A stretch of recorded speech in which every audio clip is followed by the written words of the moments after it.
سورہ الممتحنہ قرآن کی 60ویں سورت ہے۔ اس میں 13 آیات اور 2 رکوع ہیں۔ بسم اللہ الرحمن الرحیم۔ اللہ کے نام سے شروع جو بہت مہربان رحم والا۔ اے ایمان والو، میرے اور اپنے دشمنوں کو دوست نہ بناؤ۔ تم انہیں خبریں پہنچاتے ہو دوستی سے، حالانکہ وہ منکر ہیں اس حق کے جو تمہارے پاس آیا۔ گھر سے جدا کرتے ہیں رسول کو اور تمہیں اس پر کہ تم اپنے رب اللہ پر ایمان لائے۔ اگر تم نکلے ہو میری راہ میں جہاد کرنے اور میری رضا چاہنے کو تو ان سے دوستی نہ کرو۔ تم انہیں خفیہ پیام محبت کے بھیجتے ہو، اور میں خوب جانتا ہوں جو تم چھپاؤ اور جو ظاہر کرو، اور تم میں جو ایسا کرے بے شک وہ سیدھی راہ سے بہکا۔ اگر تمہیں پائیں تو تمہارے دشمن ہوں گے اور تمہاری طرف اپنے ہاتھ اور اپنی زبانیں برائی کے ساتھ دراز کریں گے، اور ان کی تمنا ہے کہ کسی طرح تم کافر ہو جاؤ۔ ہرگز کام نہ آئیں گے تمہیں تمہارے رشتے اور نہ تمہاری اولاد، قیامت کے دن تمہیں ان سے الگ کر دے گا، اور اللہ تمہارے کام دیکھ رہا ہے۔ بے شک تمہارے لیے اچھی پیروی تھی ابراہیم اور اس کے ساتھ والوں میں، جب انہوں نے اپنی قوم سے کہا بے شک ہم بیزار ہیں تم سے اور ان سے جنہیں اللہ کے سوا پوچھتے ہو۔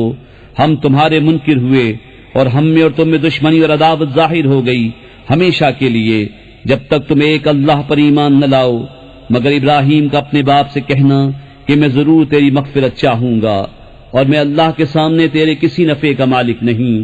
اے ہمارے رب، ہم نے تجھی پر بھروسہ کیا اور تیری ہی طرف رجوع لائے اور تیری ہی طرف پھرنا ہے۔ اے ہمارے رب، ہمیں کافروں کی آزمائش میں نہ ڈال اور ہمیں بخش دے۔ اے ہمارے رب، بے شک تو ہی عزت و حکمت والا ہے۔ بے شک تمہارے لیے ان میں اچھی پیروی تھی اسے جو اللہ اور پچھلے دن کا امیدوار ہو، اور جو منہ پھیرے تو بے شک اللہ ہی بے نیاز ہے، سب خوبیوں سراہا۔ قریب ہے کہ اللہ تم میں اور ان میں جو ان میں سے تمہارے دشمن ہیں دوستی کر دے، اور اللہ قادر ہے اور بخشنے والا مہربان ہے۔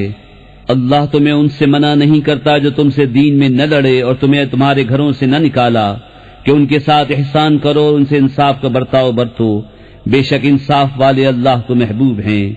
اللہ تمہیں انہی سے منع کرتا ہے جو تم سے دین میں لڑے یا تمہیں تمہارے گھروں سے نکالا یا تمہارے نکالنے پر مدد کی کہ ان سے دوستی کرو، اور جو ان سے دوستی کرے تو وہی ستمگار ہیں۔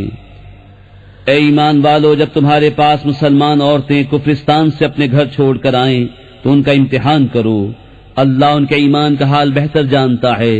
پھر اگر تمہیں ایمان والیاں معلوم ہو تو انہیں کافروں کو واپس نہ دو، نہ یہ انہیں حلال نہ وہ انہیں حلال، اور ان کے کافر شوہروں کو دے دو جو ان کا خرچ ہوا، اور تم پر کچھ گناہ نہیں کہ ان سے نکاح کر لو جب ان کے مہر انہیں دو، اور کافرنیوں کے نکاح پر جمے نہ رہو، اور مانگ لو جو تمہارا خرچ ہوا اور کافر مانگ لے جو انہوں نے خرچ کیا۔ یہ اللہ کا حکم ہے، وہ تم میں فیصلہ فرماتا ہے، اور اللہ علم و حکمت والا ہے۔ اور اگر مسلمانوں کے ہاتھ سے کچھ عورتیں کافروں کی طرف نکل جائیں، پھر تم کافروں کو سزا دو تو جن کی عورتیں جاتی رہی تھیں غنیمت میں سے انہیں اتنا دے دو جو ان کا خرچ ہوا تھا، اور اللہ سے ڈرو جس پر تمہیں ایمان ہے۔ اے نبی، جب تمہارے حضور مسلمان عورتیں حاضر ہوں اس پر بیعت کرنے کو کہ اللہ کا کچھ شریک نہ ٹھہرائیں گی اور نہ چوری کریں گی اور نہ بدکاری اور نہ اپنی اولاد کو قتل کریں گی اور نہ وہ بہتان لائیں گی جسے اپنے ہاتھوں اور پاؤں کے درمیان یعنی موضع ولادت میں اٹھائیں، اور کسی نیک بات میں تمہاری نافرمانی نہ کریں گی، تو ان سے بیعت لو اور اللہ سے ان کی مغفرت چاہو، بے شک اللہ بخشنے والا مہربان ہے۔ اے ایمان والو، ان لوگوں سے دوستی نہ کرو جن پر اللہ کا غضب ہے، وہ آخرت سے آس توڑ بیٹھے ہیں جیسے کافر آس توڑ بیٹھے قبر والوں سے۔